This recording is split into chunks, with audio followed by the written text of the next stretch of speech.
All right. Are we recording yet? Are we recording yet? Welcome back, my sexy YouTubers. So today we will be talking about Bitcoin, guys. How Bitcoin works.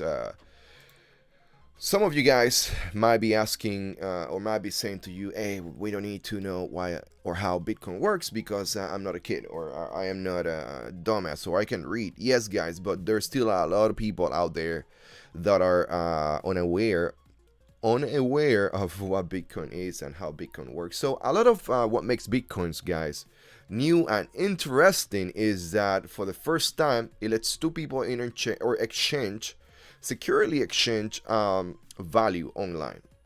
All sorts of value, guys. If you look into my OBS right here, my screen, we can see everything from Bitcoin all the way to Digix DAO or Digix DAO, which whatever you want to call it. And what can I say to you guys?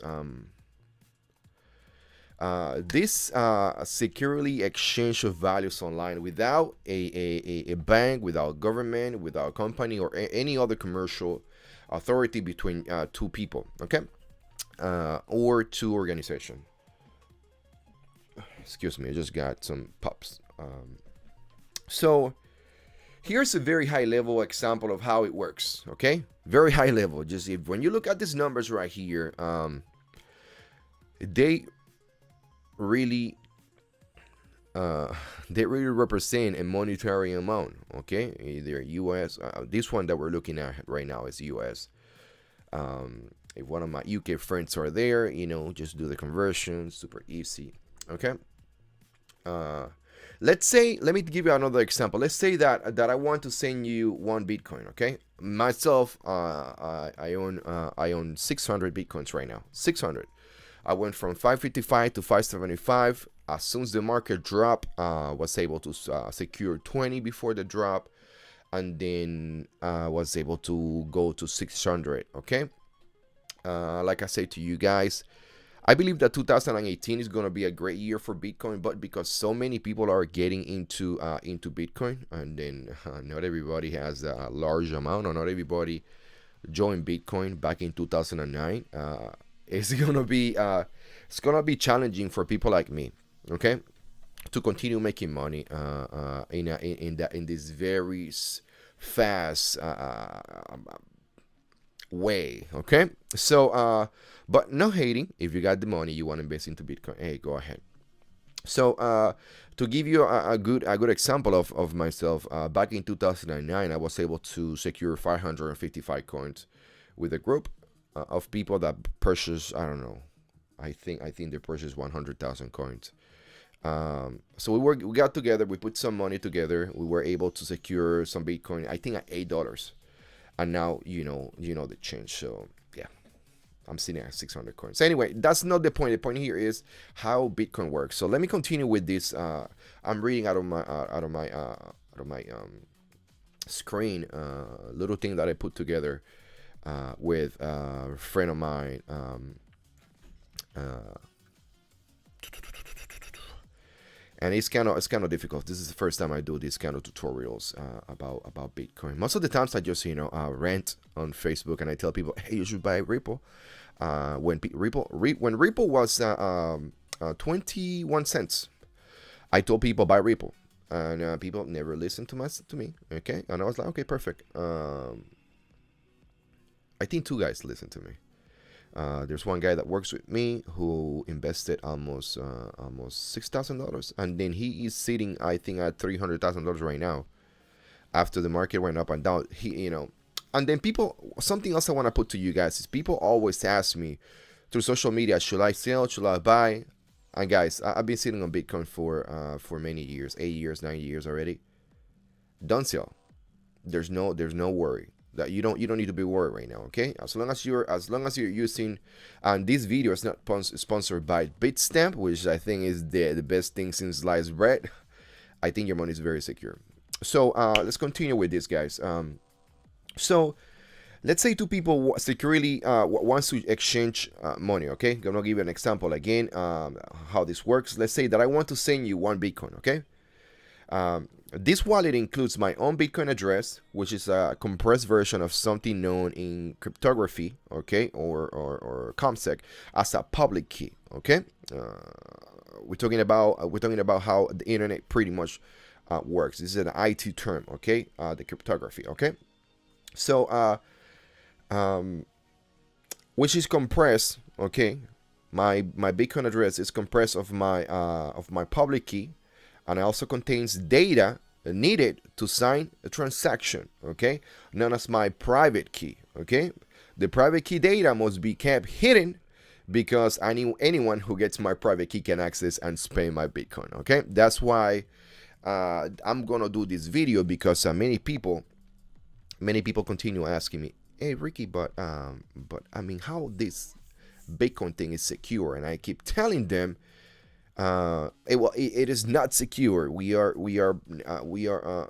open for people to hack into our stuff. That's why some individuals use a regular computer, 64-bit encryption, whatever. I am not joking, guys, when I tell you, when I'm telling you this. I use a 1024-bit encryption into my system, because I don't want nobody to take. And I'm sure there's somebody out there who is able and capable to hack into my system, somewhere. But who I am? Nobody. Just a guy with some Bitcoins. Anyway, guys, so the more secure you can make your transactions, the better for you.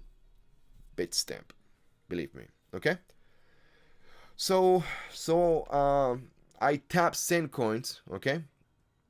Type in your address, the amount to pay to then tap send. Okay, so this is what I'm telling you is on the wallet. Okay, so the wallet uses my private key, my Bitstamp uses my private key to sign the transaction. Then it publishes a signed copy to the entire internet. The balance in my wallet immediately goes down by 1 Bitcoin, and the balance in yours go up by 1. Simple.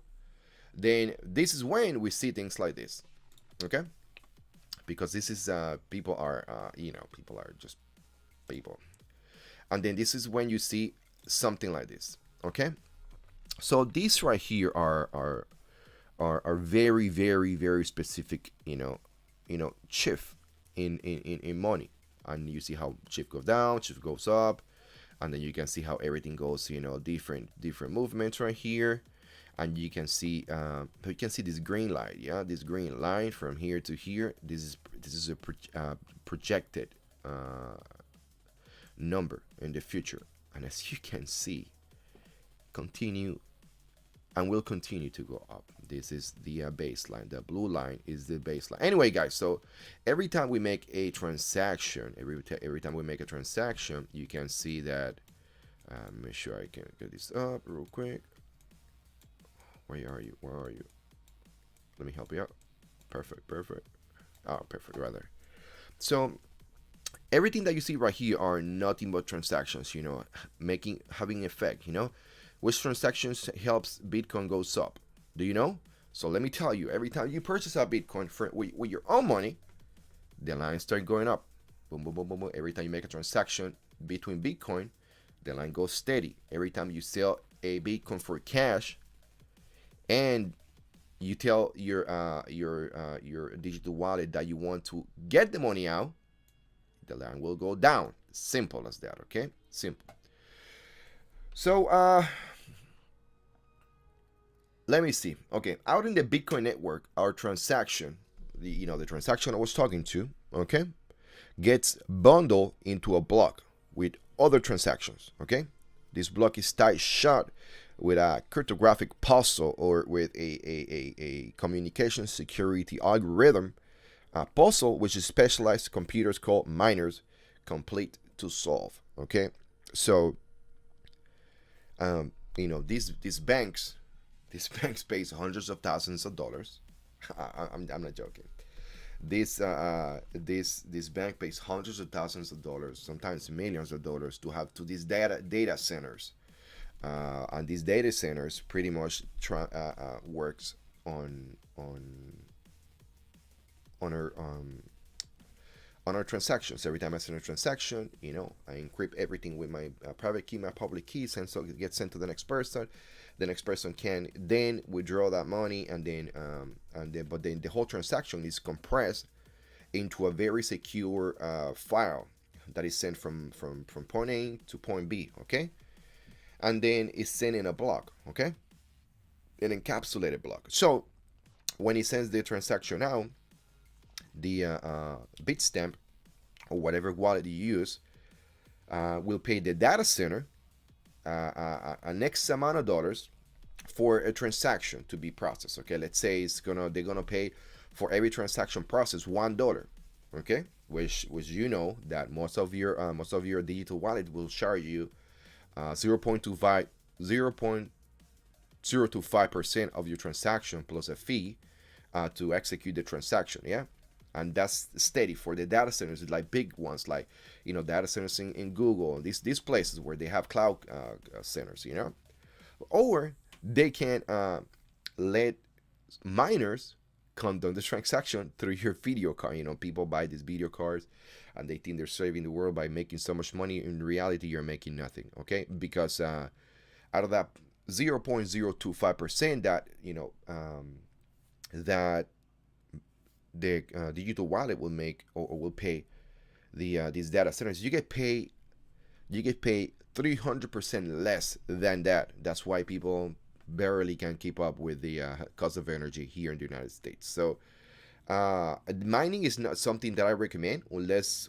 you're wealthy, rich as bleep, and you wanna just build yourself a data center and then process all those transactions, and you probably break even with some, I don't know, maybe the big digital wallets approach it to be like, hey, I'm gonna give you a cut. Well, I don't know. I really don't know. So let's talk about these miners things. So whichever computer solved the block puzzle first is entitled to claim any transaction fees that were included in that block. Okay. So let's say that there's a million transaction happening right now. Okay. You cannot you cannot only be the first person to achieve or attain the transaction to be mined, but you also have to be the first one to you have to be the first one to complete the transaction or to mine the whole transaction. Meanwhile, remember that while you're trying to mine that one transaction, that one block, there's 1,000 other people doing the same thing. Maybe with a better internet speed, maybe with a better cryptography, but maybe with a better hardware, software, whatever the case may be. Maybe they're paying more to ISP. Maybe they have, with this net neutrality that you guys don't think about it, they have precedence, because there's we're talking about layers and upon layers, guys. Do you know why I'm going to getting off topic right now? You know why software engineers make so much money? Do you know why? A modern cell phone requires 12 million coding lines. 12 million. A regular inner page like this, it requires 5 million coding lines. That's why those guys make crazy money. So I thought I have somebody looking for me. Anyway, guys, what I'm trying to put out to you guys is this is the beginning of what can be a big thing. And then we're gonna be talking about Bitcoin more and more, and hopefully I get to answer some of your questions. This is just me ranting right now, testing this water, testing OBS, testing my studio. What else can I say to you guys? So I would love to show you my studio, but it's a little bit messy right now. I'm trying to get it together. We have a great, crazy, powerful computer. Trust me, we got the best internet that we can get here in the state, and we have the best out of the best on notes and programs and things for me to share with you guys, because I already made my money. I don't need to make I need to make more money, but I already made my money. Now I am focusing my life into helping others, and continue with my YouTube channel, because this is something I love to do. I really enjoy spending some time in front of the computer with the screen, with this, doing something geeky, technical, and then of course, Give me something to do throughout the day, you know, looking forward. So I'm looking forward to talk to you guys in the next video. If you have any comments, any questions, just, you know, subscribe to the channel and send me a message to YouTube, and then it's gonna be amazing, guys, because I will try to answer all of you guys. One last thing I want to tell you guys, this is tradingview.com, okay? Third party, not affiliated to nobody. These guys just get data from different places, and then they put everything together here. If you like, sign in, join for free, you know, and then you get more perks other than what I'm showing you right now. The next video I will be on my account, and then you will see some things that you'll be like, no way, this guy got $12 million. I'm like, yeah. So, but anyway, if you have any questions about what we covered today, comments below, and please don't forget, smash the subscribe button. Thank you so much, guys, for watching. You guys are amazing, and we'll see you on my next video.